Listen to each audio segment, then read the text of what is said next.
ಮುಂಜಾನೆಯ ಸಮಯಕ್ಕೆ ಸ್ವಲ್ಪ ಲೇಟಾಗಿ ಎದ್ದು ಜಿಮ್ ಸೇರಿದ ಅಭಿ 3-4 ದಿನದಿಂದ ಸರಿಯಾಗಿ ವ್ಯಾಯಾಮ ಮಾಡದೆ ಅವನಿಗೆ ದೇಹ ಮರಗಟ್ಟಿದಂತೆ ಆಗಿತ್ತು.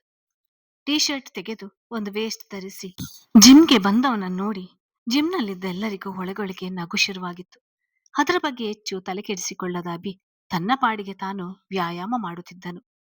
ಆದ್ರೆ ತರ್ಲೆ ಇಶಾನ್ ಸುಮ್ನಿರ್ಬೇಕಲ್ವಾ. ಬ್ರೋ, ನೀನ್ ಯಾಕೆ ಹೀಗೆ ಎಲ್ಲಾ ವಿಷಯದಲ್ಲೂ ಪರ್ಫೆಕ್ಟ್ ಅಂತೀಯ, ಆದ್ರೆ ಇಂಥ ಸೂಕ್ಷ್ಮ ವಿಚಾರಗಳು ನಿಂಗೆ ಗೊತ್ತಾಗೋದಿಲ್ವಾ? ಮನೆಯಲ್ಲಿ ನನ್ನಂತಹ ಮದ್ವೆಯಾದ ಬ್ರಹ್ಮಚಾರಿ ಇದ್ದಾನೆ ಅಂತ ನಿಂಗೆ ನೆನಪಿಲ್ವಾ ಎಂದನು ಹಾಸ್ಯವಾಗಿ ಅಭಿಯ ರೇಗಿಸುತ್ತ. ಆದ್ರೆ ಇಶಾನ್ ಮಾತು ಅಭಿಗೆ ಅರ್ಥವಾಗ್ಲಿಲ್ಲ. ನಾನೇನ್ ಮಾಡ್ತೀನಿ ನಿಂಗೆ? ನೀ ಬ್ರಹ್ಮಚಾರಿ ಆಗೋದಕ್ಕೂ ನನಗೂ ಏನ್ ಸಂಬಂಧ? ಬೆಳಿಗ್ಗೆ ಬೆಳಿಗ್ಗೆ ಏನಾದ್ರೂ ಕುಡ್ದಿದ್ಯಾ ಹೇಗೆ ಎಂದನು ಅಭಿ ತುಸು ಗದರಿದಂತೆ. ಇಷ್ಟು ಹೊತ್ತು ಮೆಲ್ಲನೆ ನಗುತ್ತಿದ್ದವರು ಒಂದೇ ಸಾರಿ ಜೋರಾಗಿ ನಗಲು ಶುರು ಮಾಡಿದ್ದರು. ಅಭಿಯ ಪೆದ್ದುತನಕ್ಕೆ ಆಕಾಶ್ ಒಬ್ಬನನ್ನು ಬಿಟ್ಟು, ಹೋ ಗಾಡ್ ಬ್ರೋ, ನೀನ್ ಇಷ್ಟೊಂದು ಮುಗ್ಧ ಯಾವಾಗಾದೆ? ನಿಂಗಿಂತ ಈ ವರುಣ್ಯ ತುಂಬಾ ಫಾಸ್ಟ್ ಇದ್ದಾನೆ ಬಿಡದೆ ಕೀಟಲೆ ಇಶಾನ್ದು. ಇಶು, ಅದೇನ್ ಹೇಳ್ಬೇಕು ನೇರವಾಗಿ ಹೇಳು. ನಿನ್ ತರ್ಲೆ ಮಾತು ಕೇಳೋಕೆ ನಂಗೆ ಸಮಯ ಇಲ್ಲ, ತುಂಬಾ ಕೆಲ್ಸ ಇದೆ ಎಂದನು ತಮ್ಮನ ವರ್ತನೆ ಸಹಿಸಲು ಆಗದೆ. ಪರಿಸ್ಥಿತಿ ಬೇರೆ ಕಡೆ ಹೋಗುವುದು ನೋಡಿದ ಆಕಾಶ್, ಸುಮ್ನಿರಿ ಸಾಕು, ನೀವೇನು ಕಡಿಮೆ ಇಲ್ಲ. ಜಿಮ್ನಲ್ಲಿ ಚರ್ಚಿಸುವ ವಿಷಯವ ಇದು. ಅಷ್ಟಕ್ಕೂ ಇದ್ರಲ್ಲಿ ನಗುವಂಥದ್ದು ಏನಿದೆ ಎಂದನು ಅಭಿಯ ಬಳಿ ಬಂದು. ಅಭಿ, ಬೆಳಿಗ್ಗೆ ಎದ್ದ ತಕ್ಷಣ ಕನ್ನಡಿಯಲ್ಲಿ ನಮ್ಮನ್ನು ನಾವು ಸರಿಯಾಗಿ ನೋಡಿಕೊಂಡು ಆಮೇಲೆ ಹೊರಬರ್ಬೇಕು ಕಣೋ, ಹಾಗೆ ಏಕಾಏಕಿ ಬಂದ್ಬಿಡೋದಾ ಎಂದನು ಅಭಿಗೆ ಅರ್ಥ ಮಾಡಿಸಲು ನೋಡಿ. ವಿಚಿತ್ರವಾಗಿ ನೋಟ ಬೀರಿದವನು, ನಾನ್ ನೋಡ್ಕೊಂಡೇ ಬಂದಿದ್ದು ಬ್ರೋ, ಏನಾಯ್ತು ಅಂತ. ಇವರೆಲ್ಲ ನಗ್ತಿದ್ದಾರೆ. ಹಿಂದೆ ಬಟ್ಟೆ ಏನಾದ್ರೂ ಹರಿದಿದೆಯಾ, ಇಲ್ಲ ಏನಾದ್ರೂ ಆಗಿದೆಯಾ ಎಂದನು. ಅವನು ಹಿಂದೆ ತಿರುಗಿದಾಗ ಮಾತ್ರ ನಗುತ್ತಿದ್ದವರನ್ನು ನೋಡಿ ಹನೆ ನೀವಿಕೊಂಡ ಆಕಾಶ್, ಅಭಿ, ಇವತ್ತು ನೀನು ವ್ಯಾಯಾಮ ಮಾಡುವುದೇ ಬೇಡ. ಒಂದ್ಸರಿ ರೂಮಿಗೆ ಹೋಗಿ ಇದೇ ಅವತಾರದಲ್ಲಿ ನಿನ್ನನ್ನು ನೀನು ಕನ್ನಡಿಯಲ್ಲಿ ನೋಡ್ಕೊಂಡು ಕೆಲ್ಸಕ್ಕೆ ಹೋಗು, ಹೀಗೆ ಹಾಲ್ಗೆ ಬರ್ಬೇಡ ಎಂದನು. ನಿಜವಾದ ವಿಚಾರ ಬಾಯಿ ಬಿಟ್ಟು ಹೇಳದೆ. ಯಾಕೆ ಬ್ರೋ, ಏನಾಯ್ತು? ಹಿಂದೆ ಏನಾದ್ರೂ ಆಗಿದೆಯಾ? ನನ್ ಬಟ್ಟೆನ ಸರಿಯಾಗಿ ನೋಡಿಕೊಂಡೇ ಹಾಕೊಂಡ್ ಬಂದೇನಲ್ಲ, ಹೀಗೇನಾಯ್ತು ಎಂದವನು ಹಿಂದೆ ತಿರುಗಿ ಬಟ್ಟೆಯನ್ನೆಲ್ಲ ಪರೀಕ್ಷಿಸ್ತಿದ್ದ. ಇನ್ನು ತಾಳಲಾರದೆ ಎಂಬಂತೆ, ಬ್ರೋ, ನೀನ್ ಹೇಳ್ತಾ ಹೇಳ್ತಾ ಪದೇ ಪದೇ ನಮ್ಮ ಹೊಟ್ಟೆ ಉರ್ಸೋದು ಬೇಡ. ನಿನ್ನ ಗುಟ್ಟು ರಟ್ಟಾಗಿರೋದು ನೀನೇ ನೋಡು ಎಂದವನು ಅಲ್ಲೇ ಇದ್ದ ಉದ್ದ ಕನ್ನಡಿ ಎದುರು ನಿಲ್ಲಿಸಿದನು ಇಶಾನ್. ಏನಾಗಿದೆ ಎಂದು ಹಿಂದೆ ತಿರುಗಿ ಬಟ್ಟೆ ನೋಡಿಕೊಳ್ಳುತ್ತಿದ್ದವನ ನೋಟ ಕುತ್ತಿಗೆಯ ಭಾಗದಲ್ಲಿ ಹಿಂದಿನ ಬೆನ್ನಿನಲ್ಲಿ ತರಸಿದಂತೆ ಕೆಂಪಾಗಿ ಕಾಣುತ್ತಿದ್ದ ಗೀರಿನ ಕಡೆ ಹೋಯಿತು. ತನ್ನನ್ನೇ ತುಂಟತನದಿಂದ ನೋಡುತ್ತಿದ್ದ ತಮ್ಮಂದಿರ ನೋಟ ಈಗ ಅವನಿಗೆ ಅರ್ಥ ಆಗಿತ್ತು. ಎಲ್ಲರ ಮುಂದೆ ಇಡಿಯಷ್ಟಾಗಿದ್ದ ಅಭಿ. ಅವನ ಮುಖ ನೋಡಿದ ಆಕಾಶ್, ಮದುವೆ ಸಾಂಸಾರಿಕ ಜೀವನದಲ್ಲಿ ಇದೆಲ್ಲ ಮಾಮೂಲಿ ಅಭಿ, ಇದಕ್ಕೆ ನೀನು ಬೇಸರ ಮಾಡಿಕೊಂಡ್ರೆ ಹೇಗೆ? ಅವರೆಲ್ಲ ನಿನ್ನ ನೋಡಿ ಸುಮ್ಮನೆ ನಗ್ತಿದ್ದಾರೆ ಅಷ್ಟೇ. ಅವರೇನು ನಿನ್ನ ಅಪಹಾಸ್ಯ ಮಾಡುತ್ತಿಲ್ಲ. ಹೊರಗೆ ಬರುವಾಗ ನೋಡಿಕೊಂಡು ಬರ್ಬೇಕು. ಹೋಗಿ ಟೀ ಶರ್ಟ್ ಹಾಕೊಂಡ್ ಬಾ ಎಂದನು ಆಕಾಶ್ ತಮ್ಮನ ಮುಜುಗರ ದೂರ ಮಾಡುವ ಸಲುವಾಗಿ. ಅವನ ಮಾತಿಗೆ ಸುಮ್ಮನೆ ಹೋದನು ಅಭಿ, ಮತ್ತೆ ತಮ್ಮಂದಿರು ಕಾಡಿಸುವರು ಎಂದು. ಇಶಾನ್, ಅವನು ಮೊದಲೇ ಸೂಕ್ಷ್ಮ ವ್ಯಕ್ತಿ. ನೀನು ಈ ತರ ವಿಚಾರಗಳಲ್ಲಿ ತಮಾಷೆ ಮಾಡಿದ್ರೆ ಅವನಿಗೆ ಬೇಸರ ಆಗುತ್ತೆ. ಸ್ವಲ್ಪ ನೋಡಿಕೊಂಡು ಮಾತಾಡು. ಮುಂದೆ ನೀನು ಇದನ್ನೆಲ್ಲ ದಾಟಿ ಬರ್ಬೇಕು. ಇಷ್ಟು ವಯಸ್ಸಾದ್ರೂ ಮಕ್ಕಳ ಬುದ್ಧಿ ಹೋಗಿಲ್ಲ. ನಿನ್ ಜೊತೆ ಇವನು ಬೇರೆ ಎಂದ ಇಶಾನ್ ವರುಣ್ಗೆ ಗದರಿ ಹೊರ ನಡೆದನು. ಅಲ್ಲಿಗೆ ತಿಳಿಯದ ವಿಷಯ ಎಂದರೆ ಅಭಿ ಸಂಸಾರ ಶುರು ಆಗುವವರೆಗೆ ಇಶಾನ್ನಂತೆ ತಾನು ದಾಂಪತ್ಯ ಜೀವನ ಆರಂಭಿಸಿರಲಿಲ್ಲ ಸಾತ್ವಿಕ್. ಆದ್ರೆ ಅದು ಯಾರ ಗಮನಕ್ಕೂ ಬಂದಿರಲಿಲ್ಲ. ರೂಮಿಗೆ ಬಂದ ಅಭಿ ತಮ್ಮಂದಿರ ಮುಂದೆ ನಗೆಪಾಟಲು ಆಗಿದ್ದಕ್ಕೆ ಮುಜುಗರಗೊಂಡಿದ್ದನು. ತಲೆಯನ್ನು ಗಟ್ಟಿಯಾಗಿ ಹೊತ್ತಿಕೊಳ್ಳುತ್ತಾ ಹಾಸಿಗೆಯ ಮೇಲೆ ಕೂತವನು ಎಲ್ಲರೆದುರು ಮುಖ ತೋರಿಸಲು ಹಿಂಜರಿಯುತ್ತಿದ್ದನು. ರಾತ್ರಿಯ ಘಟನೆಯ ಅರಿವಿಲ್ಲದ ಶ್ರೀನಿಕಾ ಒಂದೇ ಸಾರಿ ಎದ್ದು ಮೈ ಮುರಿಯಲು ಹೋಗಿ ತನ್ನ ಸ್ಥಿತಿಯ ಅರಿವಾಗಿ ಕಣ್ಣು ಬಿಟ್ಟವಳು ಒಮ್ಮೆಲೆ ಗಂಡನ ನೋಡಿ ದಡರನ್ನೇ ಬೆಚ್ಚಿದಂತೆ ಬೆಡ್ಶೀಟ್ ಮುಚ್ಚಿಕೊಂಡು ಕೂತಳು. ಅವನೇನು ಅವಳೆಡೆಗೆ ನೋಡ್ತಿರ್ಲಿಲ್ಲ. ಏನಾಯ್ತ್ರಿ, ಯಾಕೆ ಹೀಗೆ ಕೂತಿದ್ದೀರಾ ಕೇಳಲೋ ಬೇಡವೋ ಎಂಬಂತೆ ಕೇಳಿದಳು ಮುದುರಿ ಕುಳಿತ. ಅವಳ ದನಿಗೆ ತಲೆ ಎತ್ತಿ ನೋಡಿದವನು, ಏನಾಯ್ತಾ, ಮಾಡೋದೆಲ್ಲ ಮಾಡಿ ರಾಕ್ಷಸಿ ಈಗೇನಾಯ್ತು ಅಂತ ಕೇಳ್ತಿದ್ಯಾ ನಿನ್ನ ಅಜ್ಜಿ ಭಜನೆಯನ್ನ ತಂದು ಎಂದನು ಹುಸಿಕೋಪ ತೋರಿ ಅವಳ ಮೇಲೆ. ನಾನೇನ್ ಮಾಡ್ದೆ, ನೀವೇನಕ್ಕೆ ಹೀಗೆ ಕೂತಿದ್ದೀರಾ ಅಂತ ಕೇಳಿದೆ. ಆಫೀಸ್ಗೆ ಹೋಗಲ್ವಾ, ಇವತ್ತು ರಜೆ ಹಾಕ್ತೀರಾ ಎಂದಳು ಗಂಡನ ವಿಚಿತ್ರ ನಡವಳಿಕೆ ಅರ್ಥವಾಗದೆ. ನಾನೇನೋ ಹೇಳ್ತಿದ್ರೆ ನೀನೇನೋ ಕೇಳ್ತೀಯ, ನಿಂಗೇನೆ ಬಂದಿರೋದು ಎಂದವನು ಅವಳ ಕೈ ಹಿಡಿದು ಕೊಸರಿ ಹಿಂದೆ ಸರಿದು. ಏನಿದು, ಇದೇನ್ ಕೈ ಅನ್ಕೊಂಡಿದ್ಯಾ, ಇಲ್ಲ ಪಾರ್ಕ್ ಅನ್ಕೊಂಡಿದ್ಯಾ? ಒಳ್ಳೆ ಗಿಡ ಬೆಳೆಸಿದಾಗೆ ಈ ಉಗುರು ಬೆಳೆಸಿದ್ಯಲ್ಲ, ಕಟ್ ಮಾಡ್ಬೇಕನ್ನುವ ಮ್ಯಾನಸ್ ಇಲ್ವಾ ಎಂದನು ಬೇರೆ ಕಡೆ ತಿರುಗಿಕೊಂಡು. ಈಗ ಉಗುರು ಬಗ್ಗೆ ಯಾಕೆ ಕೇಳ್ತಾ ಇದ್ದೀರಾ ಎಂದಳು. ಗಂಡನ ಮಾತು ನಡೆ ಅರ್ಥವಾಗದೆ ವೇಸ್ಟ್ ಬಿಚ್ಚಿ ಬೆನ್ನು ತೋರಿದನು. ಯಾಕ ನೋಡೆ ಇಲ್ಲಿ ಹೀಗೆ ಪರಚಿರೋದ್ ನೀನು? ನೀನೇನು ನಾಯಿನ ಇಲ್ಲ ಕೋತಿನ? ಹೊಡೆಯುವಂತೆ ಹತ್ತಿರ ಹೋದವ ಅವಳಿದ್ದ ಸ್ಥಿತಿ ನೋಡಿ ಹಿಂದೆ ಸರಿದ. ಅದು ಬೇಕಂತ ಮಾಡ್ಲಿಲ್ಲ ರೀ, ನಂಗೆ ಗೊತ್ತಾಗದೆ. ಮುಂದೆ ಹೇಳಲಾಗದೆ ನಾಚಿಕೆಯಲ್ಲಿ ತಲೆ ತಗ್ಗಿಸಿದಳು. ಇಬ್ಬರಿಗೂ ರಾತ್ರಿಯ ನೆನಪಾಯ್ತು. ಇನ್ನೇನು ಬೇಡ ಅಂತ ಮಾಡಿದ್ಯಾ? ನಾನು ಅಷ್ಟು ನಾಜೂಕಾಗಿ ಮುದ್ದು ಮಾಡಿದ್ದೆ ತಾನೆ? ನಿಂಗೇನಾದ್ರೂ ಸ್ವಲ್ಪ ನೋವು ಮಾಡಿದ್ನಾ? ನೀನು ನೀನಿದ್ದೀಯಲ್ಲ, ಸುಮ್ನೆ ನನ್ನ ಪಾಡಿಗೆ ಕೆಲಸ ಮಾಡುತ್ತಿದ್ದವನ ಬಂದು ಕೆಣಕಿ ನನ್ನ ಸಂಯಮನ ಹಾಳು ಮಾಡಿ ಈಗ ನನ್ನ ತಮ್ಮಂದಿರ ಮುಂದೆ ಕಾಮಿಡಿಯನ್ ಮಾಡ್ಬಿಟ್ಟೆ. ಅವರ ಮುಂದೆ ಹೇಗೆ ಹೋಗುದು ನಾನೀಗ? ಎಂದವನಿಗೆ ಒಂದು ರೀತಿಯ ಹಿಂಜರಿಕೆ, ಹೆಂಡತಿಯ ಮೇಲೆ ಕೋಪ. ಗಂಡನ ಮಾತು ಕೇಳಿ ಏನು ಹೇಳ್ಬೇಕು ತಿಳಿಯದೆ, ಹೌದಲ್ವಾ, ಸರಿ, ನೀವ್ಯಾಕೆ ನಿಮ್ ತಮ್ಮಂದಿರಿಗೆ ಹೇಳಕ್ಕೆ ಹೋಗಿದ್ರಿ? ಇದನ್ನೆಲ್ಲ ಯಾರಾದ್ರೂ ಹೇಳ್ತಾರಾ? ನನ್ನನ್ನ ಚೈಲ್ಡ್ ಅಂತೀರಾ? ನೋಡಿದ್ರೆ ನೀವು ಚಿಕ್ಕ ಮಕ್ಕಳ ತರ ಹೇಳ್ಕೊಂಡ್ ಬಂದಿದ್ದೀರಾ ಎಂದಳು ವಿಷಯ ತಿಳಿಯದ ಶ್ರೀನಿಕಾ. ನಂಗೆ ಇನ್ನೇನೋ ಮಾಡೋಕೆ ಕೆಲ್ಸ ಇಲ್ವಾ? ಅದಕ್ಕೆ ಊರ್ ತುಂಬಾ ಶರ್ಟ್ ಬೆಚ್ಕೊಂಡು ತೋರಿಸ್ಕೊಂಡ್ ಬಂದಿದ್ದೀನಿ. ತಲೆಯಲ್ಲಿ ಸಾಮಾನಿಲ್ವೇನೆ? ಬೆಳಿಗ್ಗೆ ಜಿಮ್ಮಿಗೆ ಹೋದಾಗ ಅವರೆಲ್ಲ ನೋಡಿ ರೇಗಿಸ್ಬಿಟ್ರು. ಪೇಚು ಮೊರೆ ಹಾಕಿ ಹೇಳಿದನು. ಹೌದಾ, ಸಾರಿ ರೀ, ನಂಗೆ ಗೊತ್ತಾಗ್ತಿಲ್ಲ ಎಂದವಳ ನೋಡಿ ಮುದ್ದುಕ್ಕಿ ಬಂದರು. ಅವಳ ಸ್ಥಿತಿ ನೋಡಿ ತಾನೇ ನಾಚಿಕೆ ಪಟ್ಟವ. ಮೊದಲು ಹೋಗಿ ಸ್ನಾನ ಮಾಡ್ಕೊಂಡ್ ಬಾ, ಹೀಗೆ ಕೂತಿರೋದು ಬೇಡ, ಹೋಗು ಎಂದವನು ಅವಳಿಗೆ ಬೆನ್ನ ಹಾಕಿ ಕೂತ. ಅವಳಿಗೂ ಅದೇ ಬೇಕಾಗಿತ್ತು. ಬೆಡ್ಶೀಟ್ ಸುತ್ತಿಕೊಂಡೇ ಸ್ನಾನಕ್ಕೆ ಹೋದವಳು ಬರುವಾಗ ಚೂಡಿದಾರ್ ಧರಿಸಿ ಬಂದಿದ್ದಳು. ಅವಳಿಗೂ ಮೊದಲಿನಂತೆ ಗಂಡನ್ ಜೊತೆ ಮಾತನಾಡಲು ಒಂದು ರೀತಿ ಮುಜುಗರ, ಹಿಂಜರಿಕೆಯಾಗಿತ್ತು. ಅವಳು ಹೊರಬಂದಿದ್ದೇ ಸ್ನಾನಕ್ಕೆ ಹೋದವನಿಗೆ ಮೈ ಮೇಲೆ ಬಿಸಿ ನೀರು ಬಿದ್ದಿದ್ದೇ ತರಚಿದ ಗಾಯಗಳು ಉರಿಯಲು ಶುರುವಾಗಿತ್ತು. ರಕ್ತ ಪಿಶಾಚಿ, ಅದು ಹೆಂಗೆ ಪರಿಚಿದಾಳು ರಾತ್ರಿ ಗೊತ್ತೇ ಆಗ್ಲಿಲ್ಲ. ಈಗೆಲ್ಲ ನೋವು ಕಾಣ್ತಿದೆ. ಮೊದಲು ಅವಳ ಕೈಯಲ್ಲಿನ ಉಗುರು ಕಟ್ ಮಾಡ್ಬೇಕು ಎಂದುಕೊಂಡವನಿಗೆ ರಾತ್ರಿ ಸಿಹಿ ನೆನಪುಗಳು ಮುಖದಲ್ಲಿ ನಗು ಮೂಡಿಸಿತು. ನಾಚಿಕೊಳ್ಳುತ್ತಾ ಮೌನವಾಗಿ ಬಂದ ಶ್ರೇಣಿಕನ ನೋಡಿ ಆಕಾಶ್, ಇಶಾನ್, ಸಾತ್ವಿಕ್ ಪ್ರಶ್ನೆ ಮಾಡದೆ ಹೋದರು. ದಿನ ಸಾವಿರಾರು ಮಾತನಾಡುತ್ತಿದ್ದ ಸೊಸೆ ಇಂದು ತಲೆ ತಗ್ಗಿಸಿಕೊಂಡು ಕೂತಿರುವುದು ನೋಡಿ ನಿರುಪಮನವರಿಗೆ ಅನುಮಾನ ಮೂಡಿತು. ಅವಳು ಬಂದ 10 ನಿಮಿಷಕ್ಕೆ ತಾನೂ ಊಟಕ್ಕೆ ಬಂದ ಅಭಿಯ ನೋಡಿ ಶ್ರೇಣಿಕ ಮೊಗ ನಾಚಿಕೆಯಲ್ಲಿ ಕೆಂಪಾಗಿತ್ತು. ಅವಳ ಮೊಗ ನೋಡಿ ನಿರುಪಮ ಅವರಿಗೆ ಎಲ್ಲವೂ ಅರ್ಥವಾಗಿತ್ತು. ತನಗೆ ನಾಚಿಕೊಂಡು ಹೆದರುತ್ತಿದ್ದವಳಂತೆ ದೂರ ನಿಂತಿದ್ದ ಮಡದಿಯ ಕಿರುಗಣ್ಣಿನಲ್ಲಿ ಗಮನಿಸುತ್ತಾ ಕಣ್ಣು ತುಂಬಿಕೊಂಡೇ ತಿಂಡಿ ತಿಂದು ಮುಗಿಸಿದನು ಅಭಿ. ಅಭಿ, ನೀನ್ ಎಷ್ಟು ಗಂಟೆಗೆ ಬರ್ತೀಯ? ನಾಳೆನ ಬರುದಾ? ಇವತ್ತು ಬರೋಕೆ ಪ್ರಯತ್ನ ಮಾಡು ಮಗನೇ, ಪ್ರಜ್ಞಾ ಬೇಜಾರ್ ಮಾಡ್ಕೊಳ್ತಾಳೆ ಎಂದರು ನಿರುಪಮ ಆಫೀಸ್ಗೆ ಹೊರಟು ನಿಂತಿದ್ದ ಮಗನ ಬಳಿ. ನೋಡ್ತೀನಿ ಅಮ್ಮ, ಮಧ್ಯಾಹ್ನದಷ್ಟರಲ್ಲಿ ಮೀಟಿಂಗ್ ಎಲ್ಲ ಮುಗಿದ್ರೆ ಬರ್ತೀನಿ, ನೀವೆಲ್ಲ ಹೋಗಿರಿ ಎಂದನು. ಶ್ರೇಣಿಕಳನ್ನು ಕರ್ಕೊಂಡು ಹೋಗಿರ್ತೇವೆ, ನೀನು ನಾಳೆ ಬಾ. ಬರುವಾಗ ಕರಣ್ಗೆ ಅವನ ಹೆಂಡತಿನ ಕರ್ಕೊಂಡು ನಾಳೆ ಬರೋಕ್ ಹೇಳು. ನೂತನ್ ಮನೆಯವರಿಗೂ ಹೇಳಿಬಿಡು ಎಂದರು ಅರ್ಪಿತಾ. ಹೇಳ್ತೀನಿ. ಶ್ರೇಣಿಕಾ ಬಂದ್ರೆ ಕರ್ಕೊಂಡೋಗಿ, ಬರಲ್ಲ ಅಂದ್ರೆ ಇಲ್ಲೇ ಇರ್ಲಿ, ನಾನೇ ಕರ್ಕೊಂಡ್ ಬರ್ತೀನಿ ಎಂದನು. ಅಭಿ ಮೊದಲೇ ಹೆಂಡತಿ ಹೆದರಿದ್ದರಿಂದ ಹೋಗಲಾರಳು ಎಂದು ತಿಳಿದಿತ್ತು.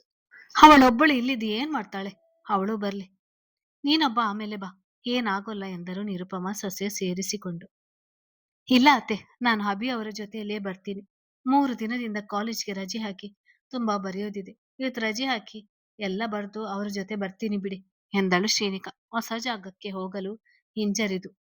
ಹೌದು, ಅವಳನ್ನು ನಾನೇ ಕರ್ಕೊಂಡ್ ಬರ್ತೀನಿ, ನೀವೆಲ್ಲ ಹೋಗಿ, ಅವಳಲ್ಲಿ ಬಂದು ಮಾಡುವುದೇನಿದೆ ಎಂದನು ಹೆಂಡತಿಯ ಮುಖವನ್ನು ನೋಡಿ. ರಾತ್ರಿ ಪೂರ್ತಿ ನಿದ್ದೆ ಕೊಟ್ಟಿರ್ಲಿಲ್ವಲ್ಲ, ನಿದ್ದೆ ಮಾಡ್ಲಿ ಎಂದು. ಆಫೀಸ್ಗೆ ಬಂದ ಅಭಿಯ ಎದುರಲ್ಲಿ ಪೂರ್ತಿ ಫೈಲ್ಸ್ ಇಟ್ಟುಕೊಂಡು ಕಾಯುತ್ತಿದ್ದರು ಕರಣ್ ಮತ್ತು ನೂತನ್.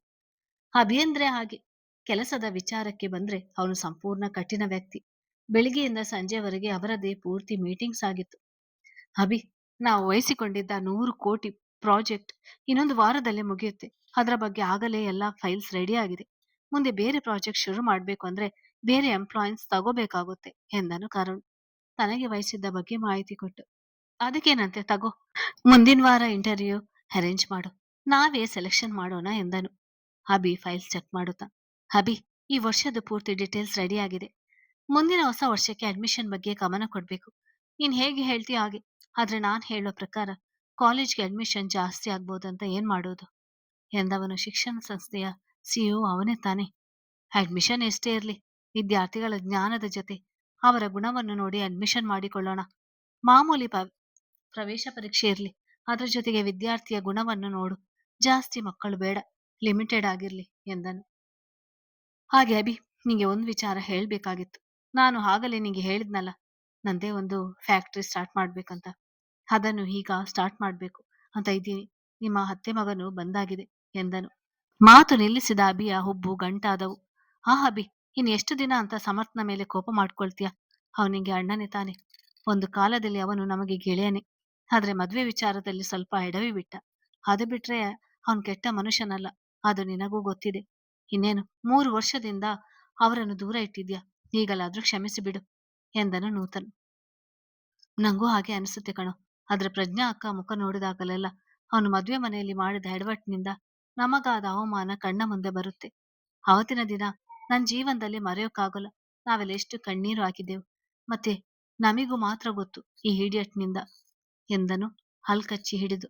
ಹಾಗಂತ ಅದನ್ನೇ ಮುಂದುವರಿಸುವುದಕ್ಕೆ ಆಗುತ್ತಾ? ನಿಂಗೇನು ಶೋರೂಮ್ ಉದ್ಯಮದ ಬಗ್ಗೆ ಆಸಕ್ತಿ ಇರಲಿಲ್ಲ, ಆದ್ರೂ ತೆಗೆದುಕೊಂಡು ಅದನ್ನು ನನಗೆ ವಹಿಸಿದೆ. ಅದನ್ನು ಸಮರ್ಥ್ ಪ್ರೀತಿಯಿಂದ ಶುರು ಮಾಡಿದ್ದು ಎಂದು ನಿಂಗೂ ಗೊತ್ತು.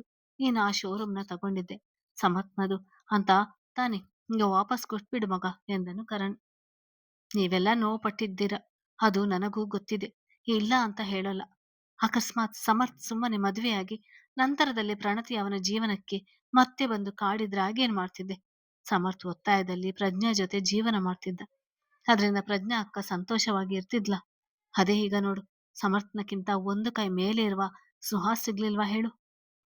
ನೀನು ಈ ವಿಷಯವನ್ನು ಮುಂದುವರಿಸಿದಷ್ಟು ಆ ಘಟನೆ ಎಲ್ಲರ ನೆನಪಲ್ಲಿ ಬರುತ್ತಲೇ ಇರುತ್ತದೆ. ಅದನ್ನು ಮರೆತು ಮುಂದೆ ಹೋಗುವುದನ್ನು ಕಲಿ. ಈಗ ವರ್ಮ ಕುಟುಂಬ ದೊಡ್ಡದಾಗಿದೆ. ಪ್ರತಿಯೊಬ್ಬರಿಗೂ ಅವರದೇ ಆದ ಜವಾಬ್ದಾರಿ ಬಂದಿದೆ. ನಿನಗೂ ಹೆಂಡತಿ ಇದ್ದಾಳೆ, ಅದರ ಬಗ್ಗೆ ಗಮನ ಕೊಡು.